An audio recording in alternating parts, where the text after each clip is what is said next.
Hello everybody, I'm Mike and welcome to the DenziBlitz here on the ECS network. Now, this episode, frankly, is going to be a little shorter than most of our episodes here on the show, and that's because this week we are taking a little sidetrack. Now, we are, of course, going through Kamen Rider Decade, the 10th anniversary of the Heisei Kamen Riders here on the show, but episode 15 leaves us sort of on a cliffhanger, and that is that we see Sieg, one of the Imogen from Kamen Rider Den-O. We see him mysteriously appear at the end of our two-parter in the world of Den-O in the Hikari Photo Studio, and he is with our heroes when they move on to the next world they're going to. If memory serves, I think it's the world of Kabuto is actually next on tap. And then when we get to episode 16, he's just going to be gone, and there's not going to be any explanation at all as to what happened. So that whole episode, that whole ending sequence, was actually a setup for one of the Kamen Rider Den-O movies, and that's what we're going to talk about today. We're taking a look at, I believe the full title, God help me, it's Cho Den-O and Decade, or Cross Decade, Neo Generations, the Onigashima Warship. It's a really long, drawn-out title, and I'm not going to call it by the whole thing again. It's Den-O and Decade, the movie. So, frankly, I'm not a fan of the movie, but we're gonna discuss it a little bit. Den-O is this, and we're probably going to talk a little bit more about Den-O than Decade over the course of this episode. Den-O is this weird anomaly in the Heisei era Kamen Riders, and probably in Kamen Rider in general, in that he had, as far as I can tell, and I've done a little bit of research on it, he had the longest run as the star rider than any other Kamen Rider in history. He was consistently the star either of his own television series or his own movies for 4 years. His show was in 2007. The last Kamen Rider movie that specifically starred Den-O, whether it was a team-up or whether it was his own solo movie, was in 2011, 4 years later. So it's, well, I guess 5, 7, 8, 9, 10, 11, 5 years in grand total. And I, for one, have no idea why. Den-O is a very cool concept. He's a time-traveling Kamen Rider, something that's never been done before or since. He is a rider that gets possessed. The actual human being does very little of the active fighting in the show. He is usually possessed by an Imogen, who are also the evil monsters of the series. So there is that. So that's unique and a little different. But his movies, frankly, get a little sideways, at least to me, and especially the early ones. Now, the Den-O movies, when it's just Den-O and the Den-O cast, are usually pretty entertaining. But, for whatever reason, they decided, with the movies that came after his television series, that he would often need to team up with that year's writer. In 2008, there was the movie Den-O and Kiva Climax Deca, which had precious little to do with Kamen Rider Kiva. If memory serves me correctly, I believe Kiva's in the beginning for a couple of minutes, and then he shows up at the end to do a double-team rider kick, and that's about it. The show focuses on the Imogen somehow being cops, and goes on from there, and it's not great. Then you move on to this movie, which is actually the next team-up movie, and then you continue on 4 little ways, and you have the Red, Yellow, Blue trilogy, the Cho Den-O trilogy, which actually was pretty good. One of them actually stars Kamen Rider Dien and gives you his origin story, oddly enough, which was pretty cool. And then you eventually wind up with the first not Superhero Tyson, you wind up with the 40th anniversary Kamen Rider movie. So, I believe it's, I think it's O's Den-O All Riders, something like that. where New Den-O is a major part of the cast, but so is Momotaros and the rest of the Taroses from Den-O. Now, this particular movie we're looking at, Decade is perhaps more involved than Kiva was, to be sure. We see him more often. We get to see some range, because one of the really cool things, and this is where the Decade part to me stands out in the movie, we get to see Masahiro Inoue. And Masahiro Inoue is this guy, Kamen Rider Decade, this being the SH figure art of him. We get to see him as essentially all the Imogen at some point. Either in the episodes, the actual Den-O episodes, or in the movie. For instance, we see him as possessed by Sieg in the movie. We get to see him possessed by Momotaros in the movie. We get to see what it would be like if Momotaros transformed into Decade in this movie. We get to see just a whole lot of really cool moments in what is otherwise to me a fairly lackluster flick that doesn't really fit into Decade at all. He is a guest star in a movie that bears his name, and that's how we're looking at it today. We're looking at it as a Decade movie. Now, we may revisit it if we ever go through Kamen Rider Den-O, and when I look at it through those set of eyes, I may look at it differently. But looking at it strictly as a Decade movie, it's really poor, especially considering the other Decade movies that came out, which in my opinion were all much stronger. The cool moments of the movie really are, to me, are mostly at the end.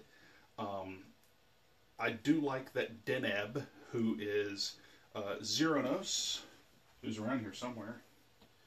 He's down there on one of the bottom shelves.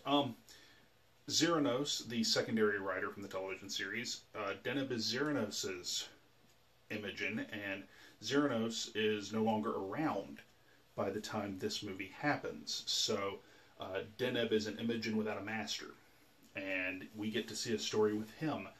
We get to see New Den-O Vega form, which is actually what happens when New Den-O transforms using Deneb instead of using Teddy, which is his normal Imogen. So we do see that, which is pretty cool. And Deneb is heavily involved and featured in the movie, and he's probably one of my favorite Imogen. So that's cool. We do see Dien for a cup of coffee, and he shows up and he's a jerk, because that's his role in the television series at that point. He basically shows up long enough to summon G3 and I think it's Caucasus from the Kabuto movie, and Oja from Ryuki. G3's from Agito. He summons those three riders to help fight the good guys. And basically make a nuisance of himself, because Decade is siding with the Den-O crew, so that must mean Dien has to sabotage them. So we see that. And the coolest moment of the whole deal to me is when Momotaros decides to hijack the body of Kamen Rider Decade and transform into Decade. So there is that. And when he does that and he transforms into Decade, the remaining Imogen go, oh, wait a minute, we're allowed to do that. So they jump into the bodies of these four phantom riders summoned by Dien. So you wind up with Den-O wing form. Sieg jumps into that body. We have Momotaros Decade. We wind up with Ryutaros. Ryutaros is the purple-colored Imogen, who is very much built around the Generation X skateboard, extreme athlete, street dancer aesthetic. Uses a gun. He inhabits Kamen Rider Oja, who happens to be purple. They do manage to keep them all color-coded. Urataros, who is the suave, sophisticated ladies' man, jumps into, or I guess ladies' turtle, anyway, jumps into G3, because G3 is the blue one, and he's the blue Imogen.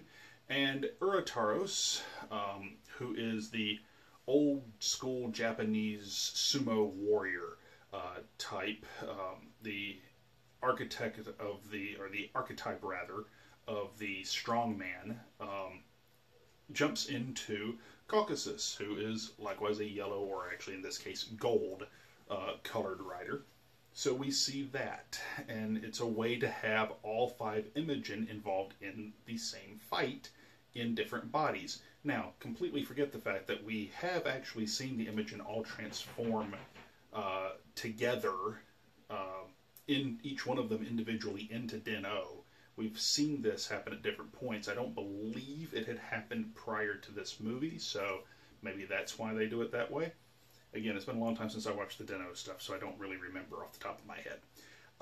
Visually, the movie is fun. Action-wise, the movie is fun. CG, the movie is dodgy, but that's CG for Kamen Rider, circa 2009. The part that makes me cry inside a little bit are 2 Oni Kamen Riders. So part of the plot of the movie has this MacGuffin that will seal away these Oni, or that the Oni can use to basically destroy the world, falling into the hands of a small child, and the Oni are going to try to get it back, but the Oni can themselves transform into Kamen Riders. Where like I say, I weep inside a little bit is that the costumes for the 2 Oni Riders are actually reworked versions, severely reworked versions of the Kamen Rider riders from those movies and the suits for V3. All of those are reworked to make these 2 new costumes.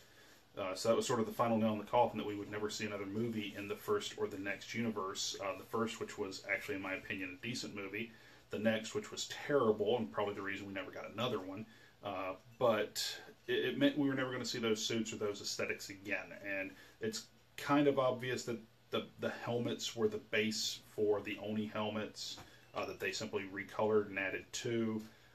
One of them is very obviously the V3 suit with lots of stuff added to it. The other one certainly has the Double Rider suit as a base, but you can't really tell unless you know what you're looking for that that's what it is. But that disappointed me a good bit. And frankly, the lack of Decade actually being important to it at all disappointed me a little bit. He serves as a source of comic relief for Momotaros to have a body to jump into. He serves as a way to get Sieg back into the story after they stranded him on Decade, and that's about it. If we were on Kana and Mike's movie night, I would say that this is a cell phone up, which means bad things.